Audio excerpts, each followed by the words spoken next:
Hello, my name is Noel Patson, and I have the privilege of reading the book of Job to you.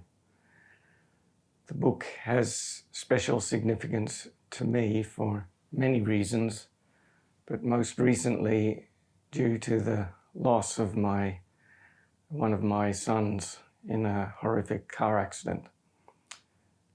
So I hope you enjoy my reading this book to you. Job chapter 1.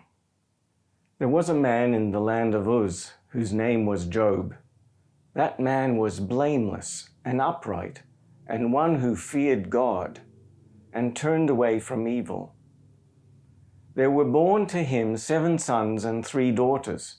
His possessions also were 7,000 sheep, 3,000 camels, 500 yoke of oxen, 500 female donkeys, and a very great household.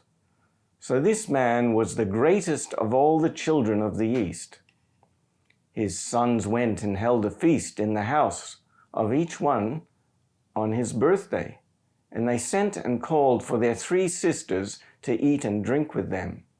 It was so, when the days of their feasting had run their course, that Job sent and sanctified them, and rose up early in the morning and offered burnt offerings according to the number of them all. For Job said, "It may be that my sons have sinned and renounced God in their hearts." Job did so continually. Now on the day when God's sons came to present themselves to Yahweh, Satan also came among them. Yahweh said to Satan, "Where have you come from?" Then Satan answered Yahweh and said, "From going back and forth in the earth and from walking up and down on it." Yahweh said to Satan, "Have you considered my servant Job? For there is no one like him in the earth, a blameless and upright man, one who fears God and turns away from evil." Then Satan answered Yahweh and said, "Does Job fear God for nothing? Haven't you made a hedge around him and around his house and all around all he has on every side? You have blessed the work of his hands, and his substance is increased in the land. But stretch out your hand now and touch all that he has, and he will renounce you to your face."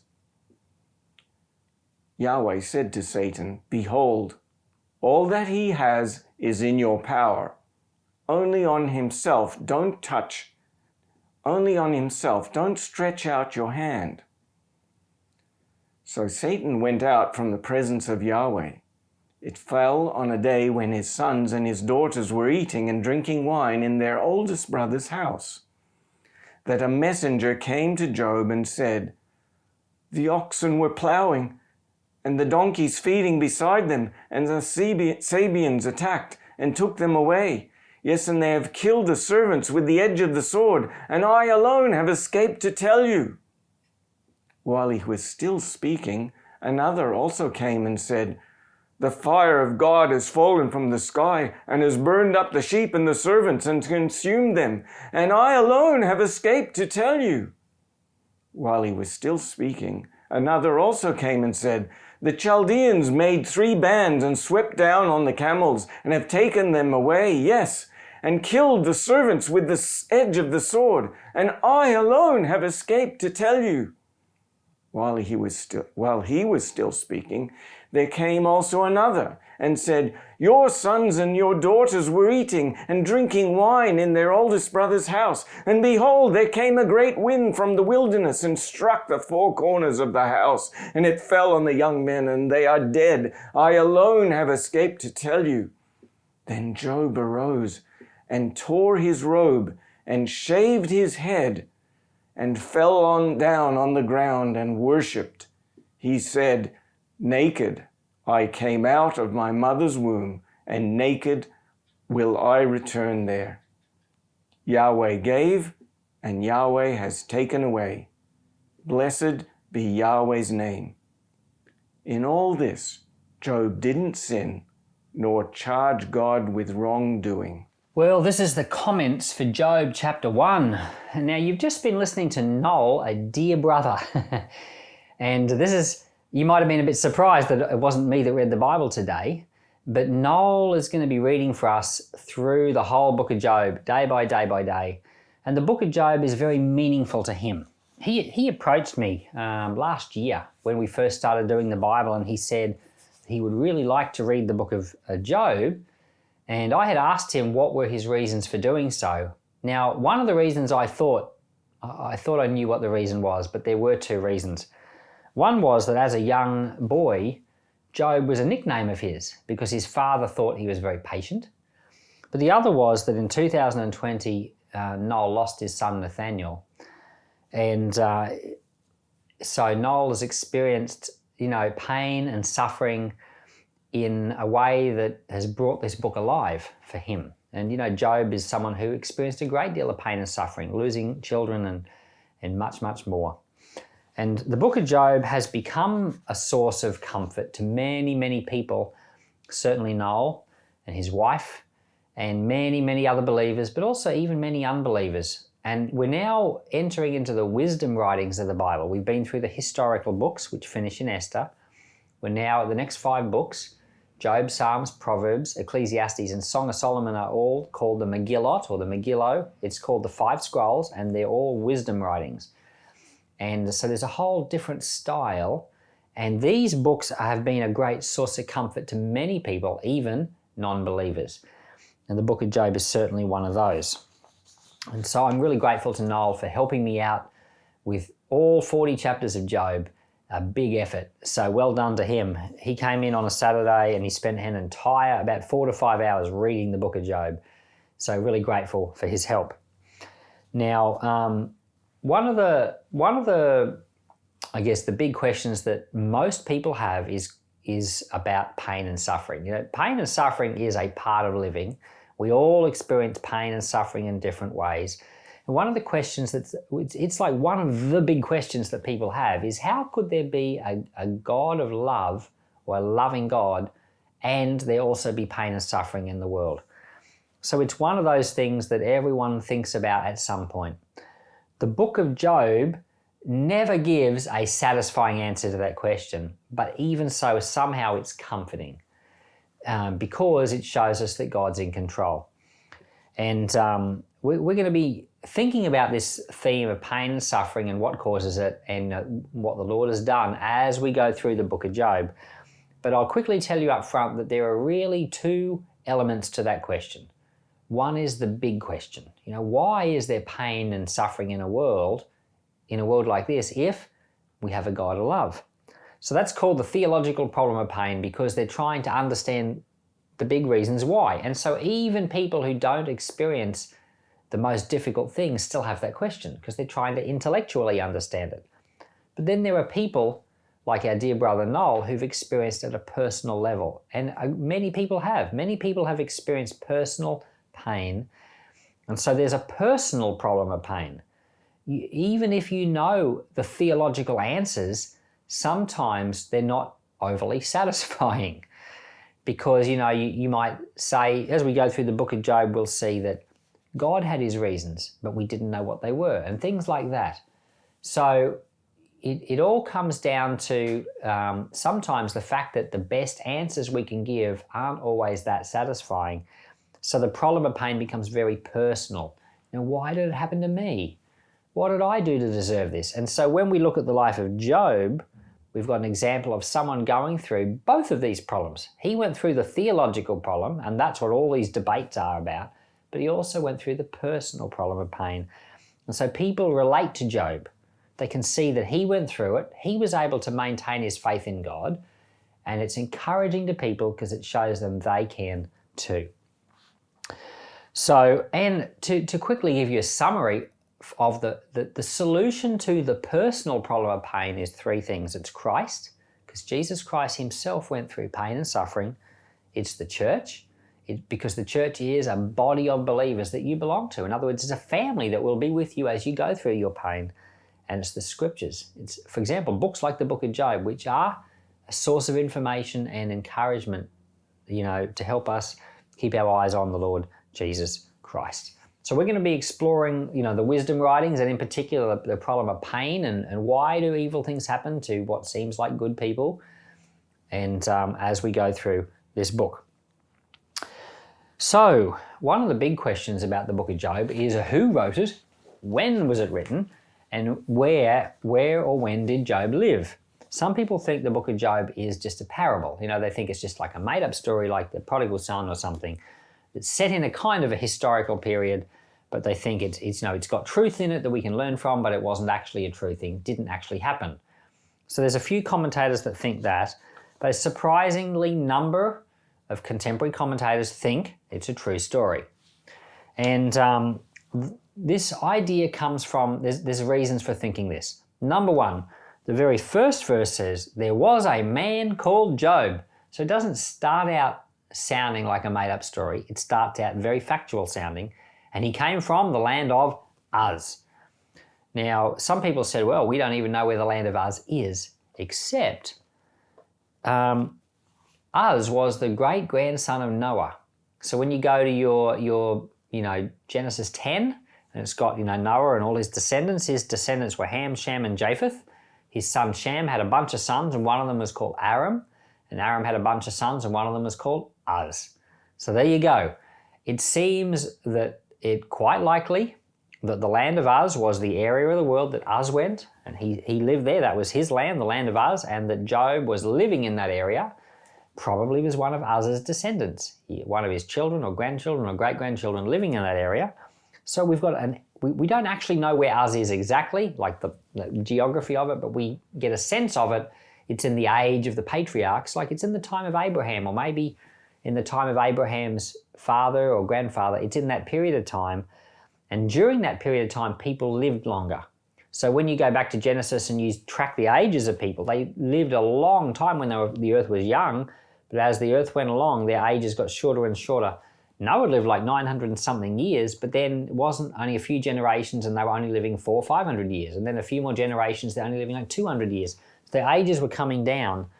So Job lives in this period of time, and we know he lived a long time because he had time to have two big families. You can't do that if you only live 70 years. And so we've got, something that geographically is in kind of a patriarchal period. Job also lives a long time, which fits the ages of that time period. Also in Job 40, it mentions kind of currency, like a type of money. And the same type of money is found in Genesis 33, where Jacob uses that type of money. So we've got kind of a financial connection there. Also, they talk about God, but they talk about him, calling him the Almighty, which was the same way that Abraham used to talk about God. So it matches the time period. And as well as that, there are two other reasons. One is there's no mention of Israel. It's almost like it's before the nation of Israel or before Abraham. And finally, Job, in this chapter, he makes sacrifices in his own home for his own children. And that's definitely something that happened before the law came about. When the law came about, there was a priesthood, and no one did their own sacrifices. But here we've got Job making his own sacrifices at home, like he's his own priest for his own family. So that's definitely something that happens before the Ten Commandments. So these are all reasons why we might say, no, it's a real story. Real things are happening. It's placed in the period of the patriarchs around Abraham, or maybe just a bit before. Now, I really hope that one day someone will discover something in archaeology and find out that, oh, there's a town called Uz or an area called Uz. That would be super cool. At the moment, we don't have heaps of concrete information to go on. So, the story starts where someone called the Accuser goes into God's presence and accuses Job of basically being only in it for the benefits.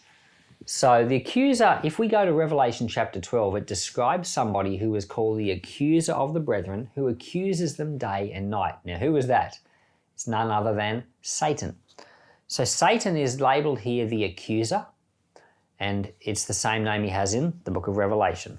So Satan goes before the Lord and he accuses Job of only following God for the benefits. basically saying he's only good because you pay him to be good. You're basically looking after him, God, but take away the benefits and we'll see if he's genuine or not. So there's an accusation brought. The accusation is that he's a fake. He's not a real follower. He's only in it for what he's getting out of it.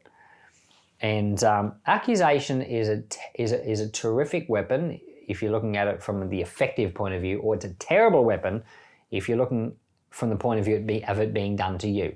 We've seen countless times where, some significant human being was, say, accused of something. Like, say, a politician was accused of fraud, or, a sports player was accused of some kind of sexual misdemeanor. Those accusations, even if they're not true, it's enough to bring their career to a stop. And let's say a politician is accused of some type of fraud. Well, they often have to step down from their career.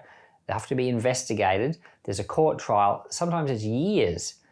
There's one football player right now who's on my team, and he may have committed the crime or he may not have. We still don't know, but he's been unable to play for 3 years because of the accusation.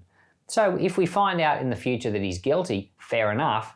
But if we find out that he wasn't guilty, the accusation still had a terrible effect upon his life. And in the story of Job, it turns out he's actually not guilty. But the accusation has this very debilitating effect on his life. In fact, we saw the effect. His oxen and donkeys are stolen when the Sabaeans attack. By the way, Sabaeans come from Sheba, which is, the land of Yemen today, a real place.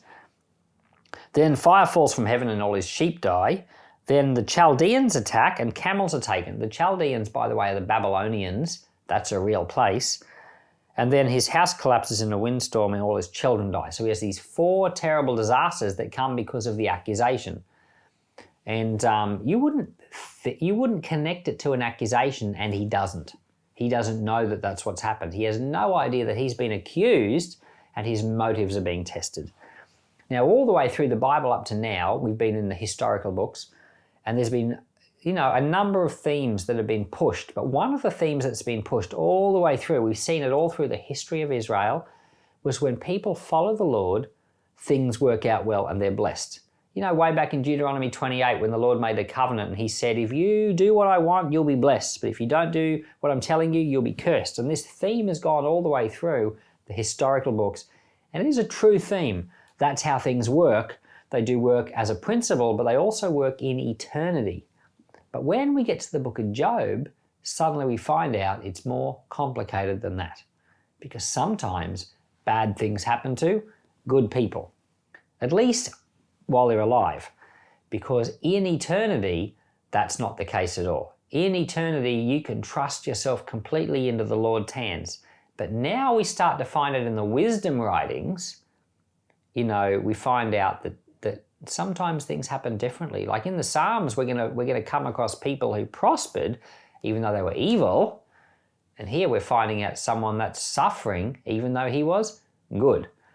And so sometimes in our lives too, we go through experiences and we wonder, why am I going through this? Well, an accusation is sometimes the cause of it. And so Satan comes before the Lord. He accuses Job of impure motives, and all this terrible stuff happens.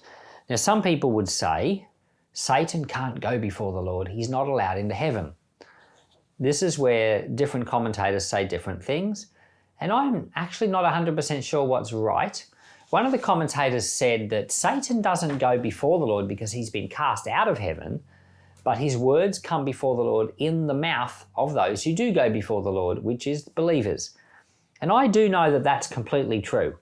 So there are people who are welcomed into the Lord's presence at all times, and that's you and me and believers. And presumably back then, people went before the Lord in prayer. And so even if Satan himself doesn't physically stand before the Lord, and think of it, you and I don't physically stand before the Lord, but when we go to prayer, we are in the Lord's presence. That's what we get told in places like Hebrews, where it says that enter boldly and present your requests. So we go before the Lord's presence, even though we're not physically there. So who knows, maybe Satan can do that too, but he certainly can do that if he infects the thinking of believers. Have you ever gone before the Lord and prayed for something you shouldn't have? Well, it doesn't take much for someone with a wrong attitude or a wrong spirit to go before the Lord and say, Lord, that person's no good. Have you ever heard stories of people that pray that their pastor will be removed? They say, Lord, my pastor's not doing the right thing. Take him out. Well, that's an accusation taken right into the presence of the Lord, and it has an effect. And sometimes pastors really struggle because they've got people who are not on the same page with them and they're praying against them. Now, sometimes the pastor's wrong, but sometimes someone just doesn't like them and is accusing them. Well, that's the accuser of the brethren, putting his thoughts into the mind of someone else who's then taking it into the Lord's presence and bringing the accusation. That type of thing is actually kind of common. And it doesn't only happen to pastors, it happens to all people. And in fact, you've probably been guilty of it yourself. You've probably been a victim of it, and you've probably been a perpetrator of it. I'm not blaming you, I'm just saying that we're all fallen human beings and we're all guilty and we're all victims. We're all both. And my dad, he's got a sermon on breaking the power of accusation. It's on our app. You just put Peace Apostolic Ministries into the App Store or the Play Store. You'll find it.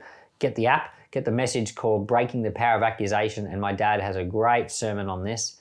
You can find it on YouTube as well. And he talks about this, but we see it at work right here in Job. And if you suspect that there's accusation being raised against you, well, there's 5 steps to getting rid of it. Number 1, you've got to forgive the person. Number 2, you've got to confess your own sins of accusation because you've probably been just as guilty. Number 3, you've got to be grateful for all that the Lord has done because, accusation is, basically being ungrateful and complaining. Well, you've got to have the opposite spirit and you've got to be grateful. Number 4, then you pray to remove those words of accusation and cut them off in a spirit of humility. Number 5, you pray to bless those people who have accused you, and then you ask the Lord to bless you in return. So there's a very simple process by having the opposite spirit, by forgiving, confessing, being grateful, and then breaking the power of those words where you can go free of accusation. Unfortunately, Job didn't know about that. So we're now about to go through the book of Job and explore why do bad things happen to good people. We're about to explore some of the complexities of suffering and the mercy of the Lord through it all. So Lord, we thank you for Job chapter 1, and we thank you for Noel joining us in these next 39 videos as we go through. And I ask the power of the Lord to be released and the comfort and the blessing of Christ would come to all who join us in Jesus' name. Amen.